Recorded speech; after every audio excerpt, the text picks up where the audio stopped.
2014 मध्ये महाराष्ट्रात भाजपला ज्यांचे 122 आमदार निवडून आले होते त्यांना सत्ता स्थापन करण्यासाठी शरद पवार यांच्या राष्ट्रवादी काँग्रेसने बाहेरून पाठिंबा जाहीर केला होता। तेव्हा शिवसेना सुरुवातीला सत्तेत सहभागी झाली नव्हती। 1 महिने शिवसेनेचे एकनाथ शिंदे हे विरोधी पक्षनेते सुद्धा तेव्हा होते। त्यानंतर शिवसेना सत्तेत आली आणि युती सरकार पुढची 5 वर्ष राहिलं। तेव्हा पहिल्यांदाच भाजप आणि राष्ट्रवादी काँग्रेस एकत्र येण्याची चर्चा सुरू झाली होती।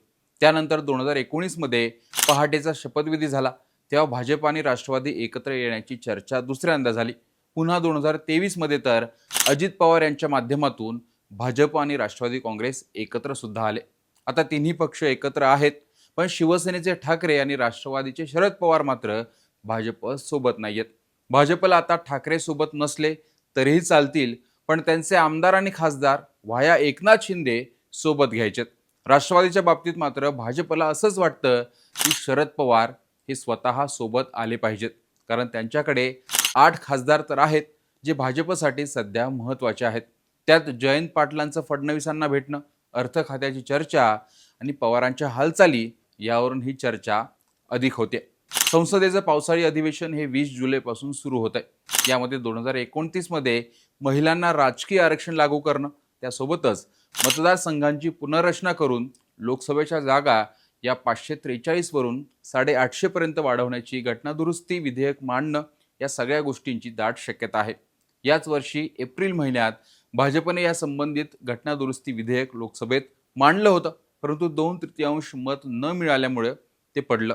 भाजपसाठी सूत्रांनी दिलेल्या माहितीनुसार घटनादुरुस्तीचं नवीन विधेयक पावसाळी अधिवेशनातच मांडलं जाणार आहे, परंतु भाजपला 2/3 खासदारांचा लोकसभेत पाठिंबा असणं आवश्यक आहे। ते निश्चित झाल्यानंतरच हे विधेयक मांडलं जाईल। लोकसभेत आकडे किती महत्त्वाचे असतात हे भाजपला मतदारसंघ पुनर्रचना विधेयकाच्या वेळी कळलं, कारण पहिल्यांदाच भाजपने एखादं विधेयक आणलं आणि हे लोकसभेत पारित झालं नव्हतं आणि सरकारचा विरोधकांनी एकजुटीने पराभव केल्याचं हे चित्र देशाने पाहिलं। पण हार मानेल तो भाजप काय? भाजप पराभवानंतर रडत बसत नाही, तर त्यातून शिकतो आणि पुन्हा तयारीला लागतो। त्याच पराभवाचा बदला घेण्याची तयारी भाजपने नंतर सुरू केली। भाजपने पहिला दणका दिला तो तृणमूलच्या ममता बॅनर्जी यांना। तृणमूलच्या 20 खासदारांनी ममता बॅनर्जी यांना सोडून NCPI एका छोट्या पक्षात प्रवेश केला आणि त्या माध्यमातून NDA मध्ये सामील झाले। त्यानंतर ठाकरेंना धक्का दिला गेला। ठाकरेंचे 6 खासदार एकनाथ शिंदेंकडे गेले। अशा प्रकारे भाजपचा म्हणजे NDAचा आकडा हा 26 खासदारांनी अचानक वाढला।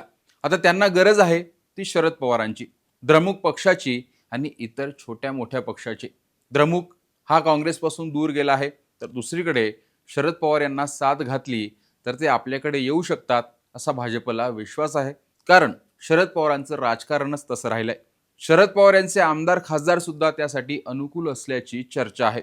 तसं झालंच तर NDA मध्ये किंवा मतदारसंघ पुनर्रचना विधेयकासाठी का होईना भाजपला राष्ट्रवादीच्या 8 आणि द्रमुकच्या 22 खासदारांची मदत होऊ शकते। म्हणजे या विधेयकाच्या बाजूने एकूण 349 खासदार असतील, तरीही 10-12 खासदार कमी पडले तर तेवढं गणित ऐनवेळी भाजपकडून जुळवलं जाऊ शकतं अशी शक्यता आहे।